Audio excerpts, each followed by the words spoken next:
Vous nous a confié une mission que nous sommes venus pour rendre le contour de cette mission. Cette mission consistera à nous aider à bien informer, à bien communiquer et à expliquer à l'ensemble de la population l'esprit et la lettre du dialogue intermédiaire tel que souhaité par le président de la transition, initiateur du processus. Et sans aucun doute, par l'ensemble des Maliens, l'ensemble de nos compatriotes. Tous ont envie de se parler, d'échanger et de proposer des solutions endogènes aux préoccupations multiples qui assaillent notre pays.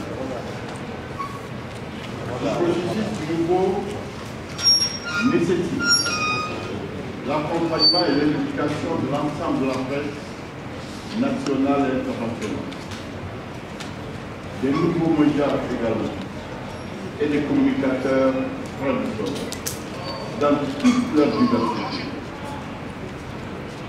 Mesdames, Messieurs, c'est par le décret 0053 PTRN 26 janvier 2024 et le comité de pilotage du dialogue intermédiaire pour la paix et la réconciliation a été signé par le chef de l'État.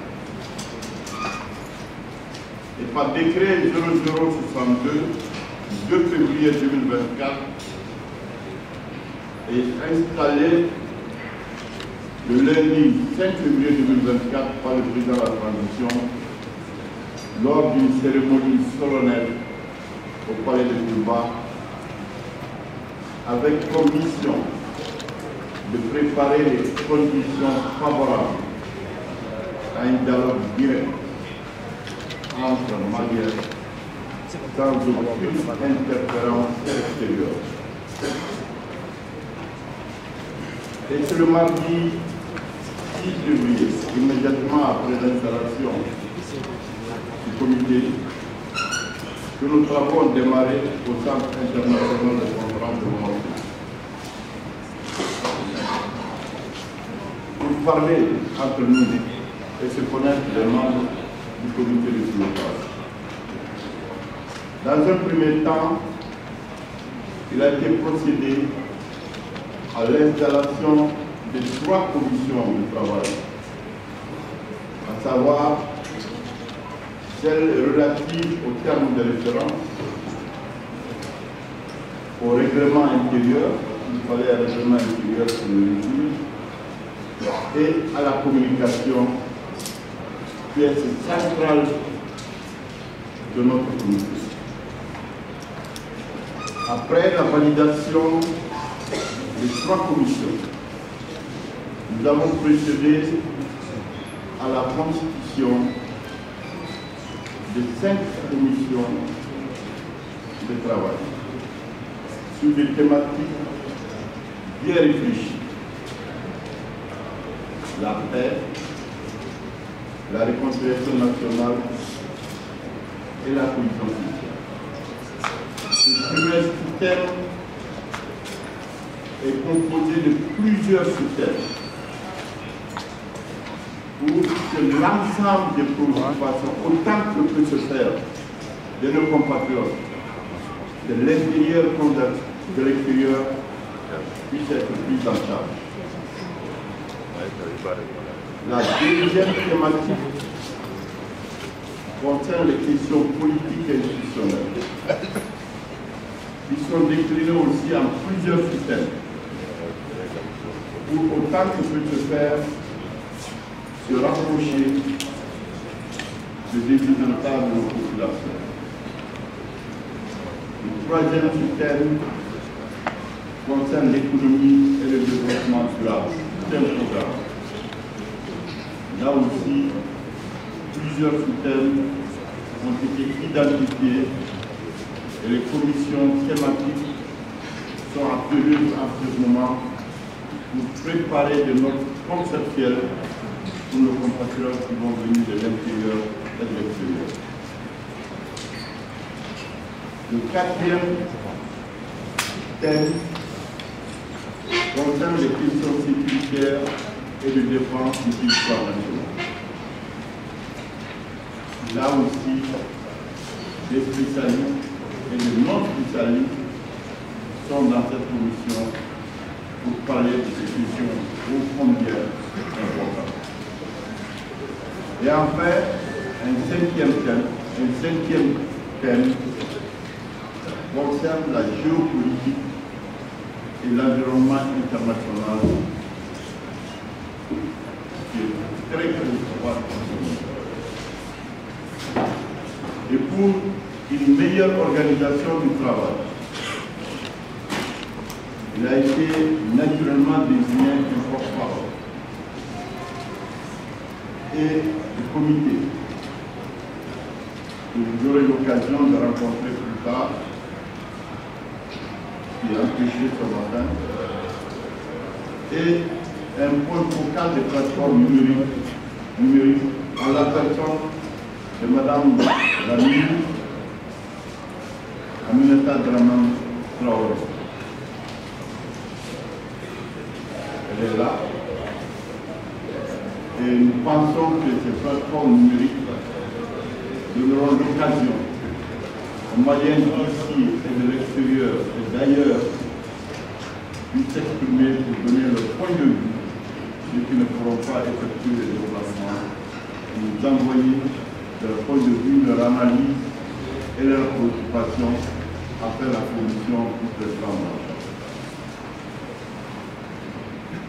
Nous avions tenu à garder dans sa structure la commission communication parce que c'est notre chemin de lumière afin que nous puissions mieux communiquer avec vous, mieux parler avec vous, mieux se rapprocher de vous pour que vous puissiez relayer, n'est-ce pas, tout ce que nous disons ici et ailleurs pour que nos compatriotes puissent être amplement et bien informés. C'est pourquoi nous sommes venus ce matin pour vous rencontrer, pour vous faire part de cette initiative du chef de l'État. Une initiative salutaire parce que les Maliennes et les Maliens sont demandeurs.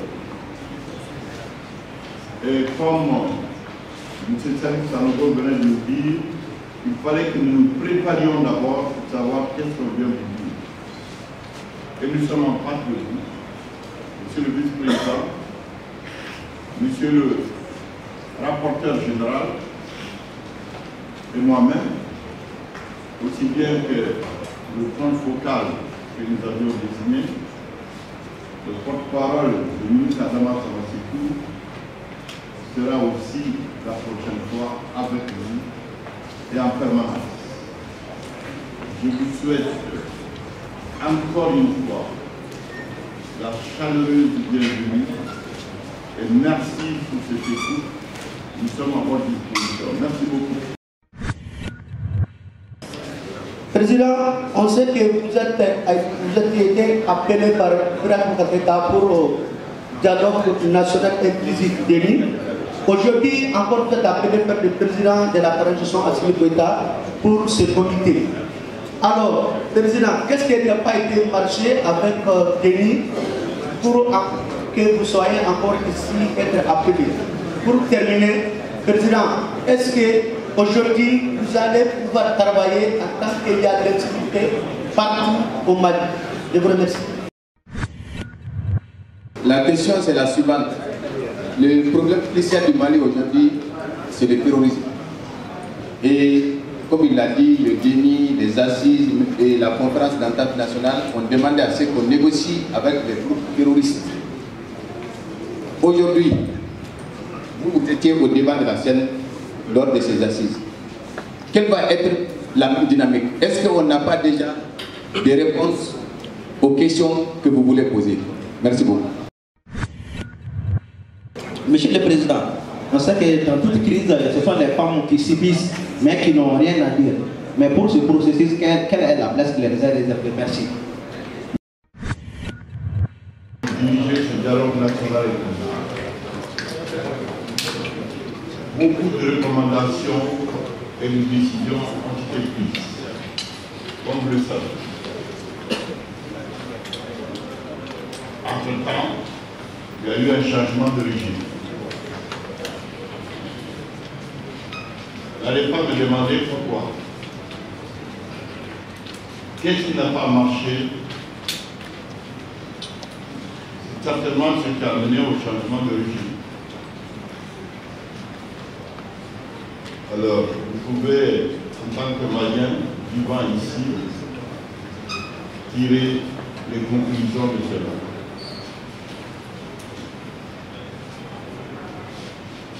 Les Maliens sont demandeurs de ce dialogue intermalien. Il a été décidé par les plus hautes autorités que pour une fois, il faut changer le système. Demander à l'ensemble des Maliennes et des Maliens de se retrouver autour de l'essentiel, la recherche de la paix, la réconciliation nationale, le vivre ensemble, la cohésion sociale. Tous ces mots ne sont pas nouveaux dans notre pays. Il y a eu beaucoup de forats autour de ça. Ça m'amène à répondre à d'autres questions pour dire qu'il y a eu la conférence d'entente nationale, il y a eu la charte pour la paix, il y a eu le dialogue national inclusif, il y a eu les assises nationales, il y a eu d'autres forats. Si on peut retourner jusqu'à 1991, aux accords de Tamanrasset, et ensuite aux différents accords de Ouagadougou. Et il y a eu aussi beaucoup des états généraux sur la jeunesse, sur l'administration territoriale, sur l'éducation. Jusqu'à présent, notre pays a des difficultés pour se retrouver. Et c'est pourquoi le chef de l'État a décidé qu'il faut que les Maliens et les Maliennes se retrouvent dans toute leur diversité, dans toutes leurs composantes, pour parler de paix, de réconciliation, de développement, de vivre ensemble, en tenant compte aussi de la situation géopolitique internationale.